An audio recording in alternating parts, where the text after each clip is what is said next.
I'm Avanish. This is my 7th level practical exam video. For this, I've chosen to make a simple pattern using a turtle with loops and methods. Here is the code. As you can see here, I've set my range to 100 and I've given a variety of colors to choose from. And each time one movement is over, the width will be increased by 1. So I've set it to move forward to the same length, to the same distance as the width.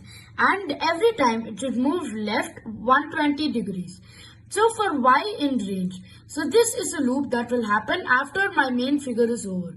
So in this also the forward will happen to the same width as my x, that is the range.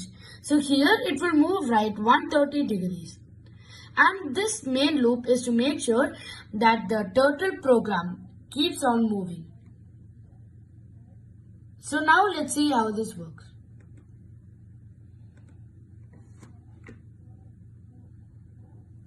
So as you can see here, this is a triangle pattern which keeps looping itself to make smaller triangles by its side.